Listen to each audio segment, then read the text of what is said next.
지난 영상에 많은 관심과 또 응원해 주셔서 진심으로 감사드립니다. 오늘은 오랜만에 제가 양복을 입게 됐는데요. 목회를 쉬다 보니까 양복 입을 일이 거의 없더라고요. 그런데 오늘은 양복을 입을 일이 있습니다. 양복 입고 다시 돌아오겠습니다.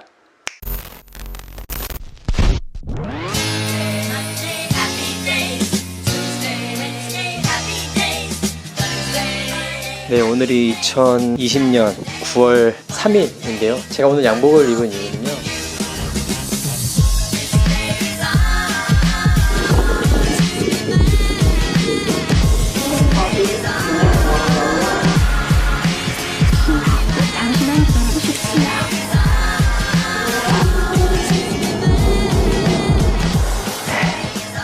다행히 늦지 않았습니다.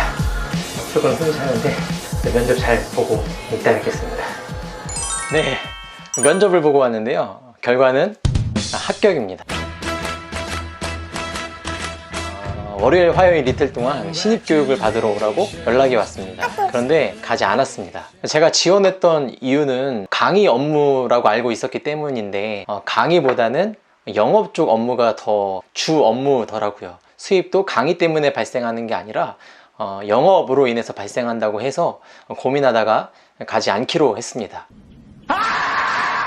그런데 지금도 살짝 후회가 되기도 합니다. 왜냐하면 취업이든 알바든 지원을 여러 군데 했는데 잘 접수됐다 이런 연락이 거의 없고 불합격 통보를 해주는데도 거의 없더라고요. 편의점 알바 자리는 금방 구할 수 있을 거라고 생각했었는데 나이 제한에 걸리고 편의점 알바 경력이 없다 보니까 경력 우대자 조항 때문에 면접 기회조차 얻기 힘들었습니다. 이거 참 난 속사인데.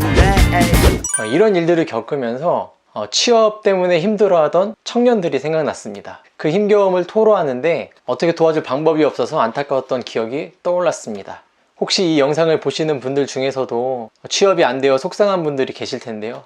나름대로 열심히 준비하고 노력하고 또 기도도 하면서 하나님 의지하면서 한다고 하는데 결과는 내 마음처럼 되지 않고 또 엎친 데 덮친 격으로 코로나19 상황이 계속 길어지면서 그냥 다 포기하고 싶은 마음이 불쑥 올라오고 그러진 않으신가요? 그런데 그 와중에 또 누군가는 취업을 한다는 소식이 들려와서 축하는 해주지만 속으로는 부러움과 분노와 원망과 왜 난 안 되나 하는 자괴감이 막 뒤섞여서 그 마음을 어떻게 할 수 없어 그냥 한숨만 푹푹 내쉬고 있는 그런 경험은 있지 않으신가요? 저도 그럴 때가 있습니다. 목사인 저도 그럴 때가 있어요. 왜 그랬는지 모르겠지만 저도 막연하게 그런 생각을 했습니다. 시간이 지나 경험이 쌓이면 큰 교회 담임 목사 하겠지라고 생각했었습니다. 대형 교회를 말하는 건 아니고요. 저희 가족들 생계 걱정은 하지 않을 정도의 재정 여유가 있고 좋은 사역들을 할 만한 펼쳐나갈 어느 정도 규모 있는 그런 교회에 담임 목회를 할 수 있을 거라고 막연하게 생각했었습니다.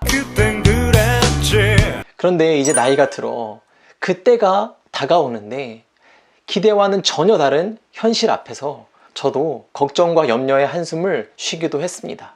그러나 여러분, 전 제가 못나거나 부족하거나 준비가 덜 됐거나 소위 영적인 능력이 없어서 그런 것은 아니라고 생각합니다. 여러분도 마찬가지입니다. 여러분이 못나서 부족해서 그런 게 아니에요. 가만히 생각해보면 일자리 수는 한정되어 있습니다. 일자리 수요는 많은데 공급이 적어서 경쟁이 불가피합니다. 그러니 실패하는 이들이 있기 마련이죠. 이는 마치 자리 뺏기 놀이 같습니다.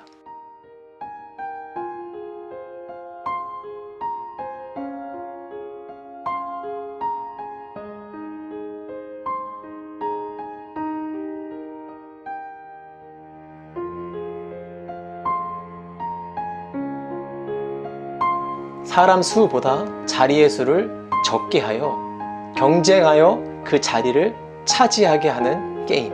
그런데 이 게임은 목회자 수급에도 동일하게 적용됩니다. 교회 임지보다 목회자 수가 많습니다. 교인 수가 급격히 줄어들고 있기 때문에 이 문제는 더 심각해질 것입니다. 이런 현실을 마주하게 되면 생각나는 복음서의 한 장면이 있습니다. 요한복음 5장의 베데스다 이야기입니다. 베데스다는 자비의 집이라는 뜻인데 예루살렘 양문 근처에 있었던 일종의 인공 연못의 이름입니다.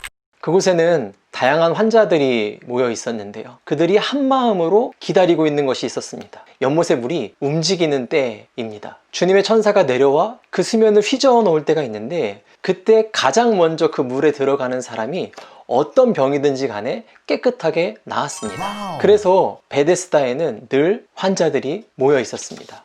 예수님은 그곳에 있었던 38년 된 병자를 고쳐주십니다. 그런데 그 방법이 흥미롭습니다. 누워있는 그에게 찾아가 네가 낫고 싶으냐? 라고 물으십니다. 그때 그는 이렇게 대답합니다. 당연하지. 이건 아니잖아, 이건 아니잖아. 죄송합니다.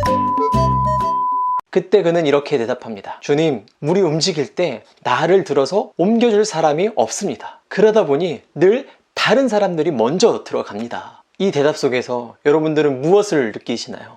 남들을 탓하고 원망하며 신세를 한탄하는 이 사람의 아픔이 느껴지기도 합니다. 그리고 또 한 가지, 38년이나 그를 방치한 친구와 이웃과 종교인들과 사회 지도자들의 무관심이 느껴지기도 합니다. 과연 이런 사람에게 무엇을 얘기해 줘야 할까요? 1등으로 들어가서 병을 나을 수 있도록 노력해라. 혼자 힘으로 안 되면 다른 사람들의 도움을 받을 수 있도록 처세술을 발휘해라. 이럴 수는 없는 것이죠. 베데스다는 결코 자비의 집이 아니었습니다. 그곳의 풍경을 상상해 보십시오. 물이 움직이는 순간 경쟁도 시작됩니다. 어쩌면 서로 먼저 들어가겠다고 몸싸움을 벌였을지도 모릅니다. 그러다 누군가 1등을 하게 되는 순간 그는 깨끗함을 받지만 나머지는요, 그들에겐 치유가 없습니다. 이번에도 실패했다는 좌절감과 언제 다시 찾아올지 모르는 그 기회를 마냥 기다릴 수밖에 없었을 겁니다. 그들에게 베데스다는 자비의 집이 아닙니다. 1등만 기억하는 더러운 세상입니다. 그럼에도 불구하고 마지막 희망이기에 그 곁을 떠날 수 없었던 이들이 바로 베데스다의 환자들이었습니다. 그 중에 한 사람에게 찾아가 예수님이 병을 고쳐주셨습니다. 뭐라고 말씀하셨나요? 이제 자리를 걷어 이곳에서 벗어나라. 그렇게 예수님이 그를 치유하셨습니다. 교회에게 이야기하고 싶습니다. 지금 우리가 살고 있는 세상은 자리 뺏기 게임의 치열한 현장입니다. 1등만 기억하는 더러운 세상입니다. 실패한 이들에게 자비가 없는 베데스다와 같습니다. 그 속에서 경쟁하느라 지치고 기회를 놓쳐 좌절한 청년들을 무관심으로 방치해서는 안 됩니다. 먼저 그 나라와 그 일을 구하라. 그리하면 이 모든 것을 너희에게 더하시리라. 라면서 아무리 힘들어도 교회 사역은 놓지 마 라고 말하면 안 됩니다. 더 기도하고 더 노력해보라고 말하면 안 됩니다. 이것은 마치 그 38년 된 병자에게 1등으로 들어가기 위해 더 노력해, 더 단련해, 더 연구해 라고 말하는 것과 다르지 않습니다. 이러한 무관심의 방치, 무심한 조언의 폭력성이 어쩌면 그들을 교회 밖으로 내모는 것은 아닌가 고심해 보아야 합니다.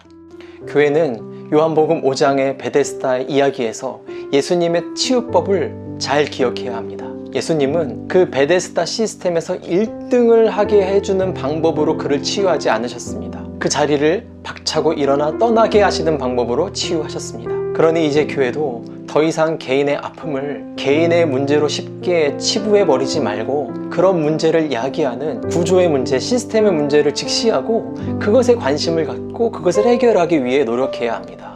부족한 수의 의자를 차지하는 강하고 힘센 그리스도인을 만들려 하기보다 모두 함께 자리에 앉을 수 있도록 의자를 넉넉하게 준비하는 그 일, 그것을 위해 기도하고 또 교회가 할 수 있는 일을 감당해야 합니다. 교회가 이렇게 더불어 함께 살아가는 일에 앞장설 때 교회에 등 돌리고 멀어져 가던 이들이 고개라도 한번 돌려볼 수 있지 않을까요?